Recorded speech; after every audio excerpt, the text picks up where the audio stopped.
Hi all, my name is Shaun Rawolle. I'm speaking on behalf of Jill Blackmore and Julie Rowlands, and I'm talking about our paper in Discourse, The Implications of Contractualism for the Responsibilisation of Higher Education, which was selected by the editors of Discourse to be the paper of the month of February 2016.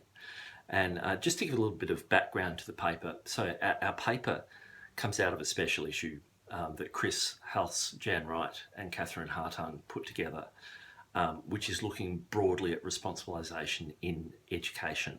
So our contribution to that special issue is to focus on the impact of contractualism, which relates to a pilot project and projects that Julie, Jill and I have been conducting in Victoria. So why contractualism? Our paper deals with contractualism for two main reasons.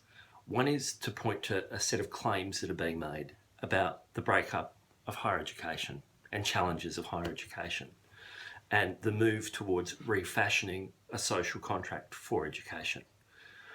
But it connects that broad question of the social contract for education to a set of processes which are using contracts as a form of governance in higher education. And so we're really interested in this as both a policy phenomena, as something which is picked up by international organisations like OECD, like United, like the World Bank, etc., and the way that they're taken up in universities and the things that they're made to do.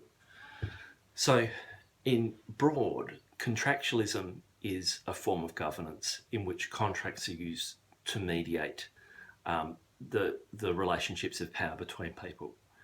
And when we talk about contracts, we draw on Anna Yateman in particular, who has this argument that contracts can be sort of understood as being underpinned by three basic ideas or principles. One is that there's informed consent between those under contract, that there's regular points of renegotiations at times when the terms of contract are in place, and there's a form of reciprocal accountability for each party.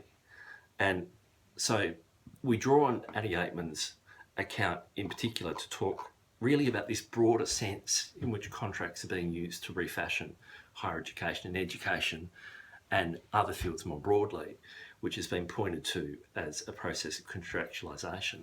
So in discussions of contractualism, which more often play out in political science and political theory rather than education, there is one major debate that's happening at the moment, which points to the fact that there's kind of two new forms of contractualism.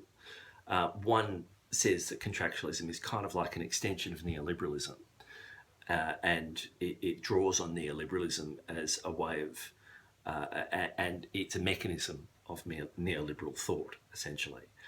And a second new form suggests that contractualism can be used as a way of carving out a relational space to work out mutual obligations in places like universities. But both of those sort of newer forms also reference this older form of contractualism, which is kind of like contracting and contracts as a form of paternalism. Within the article, we consider theories of risk and responsibilisation and the relationship between the two. What's immediately apparent from the literature is the different perspectives or lenses through which the key scholars consider relevant issues.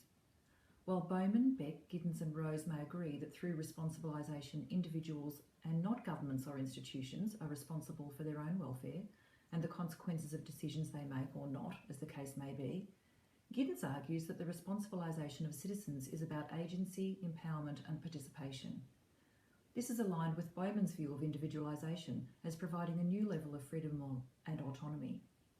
On the other hand, Beck does not see responsible citizens as being empowered.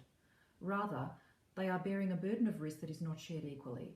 For Beck, it is not freedom of choice, but forced choice, and where the range of alternatives from which to choose is wider and more advantageous for some, and narrower and more hazardous for others.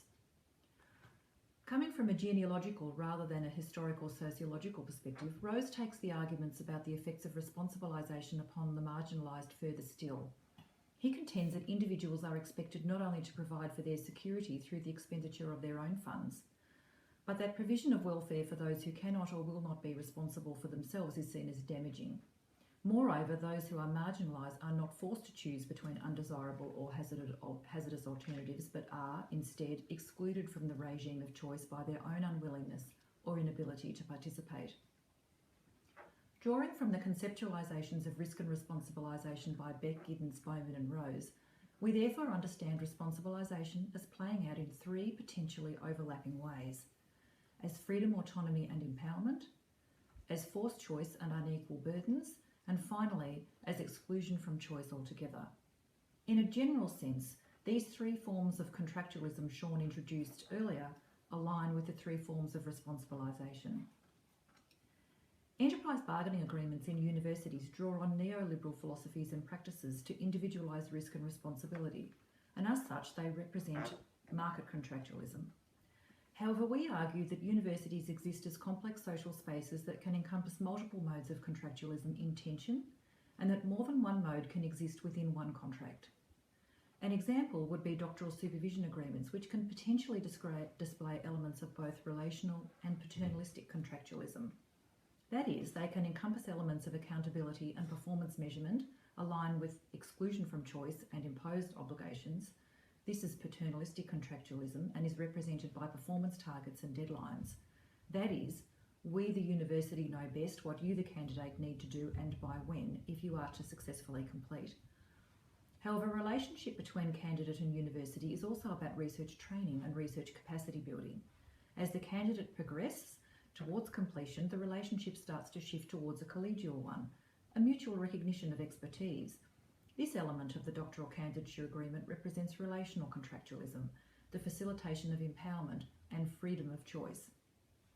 However, in extreme cases where the candidate is at risk and where the university moves to terminate the candidature, it is also possible to envisage market contractualism, where the elements of the agreement that impose severe consequences for targets that are not met and under which the student is excluded from choice or is considered beyond choice come into play.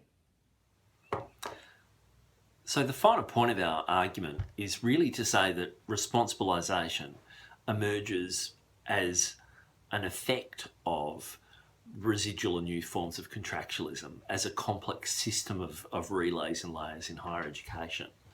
And really, we think that contractualism is an important connection for responsibilisation because it makes the process of responsibilisation more visible, and it highlights contradictions, complexities and overlays at different times and different phases in contractual cycles.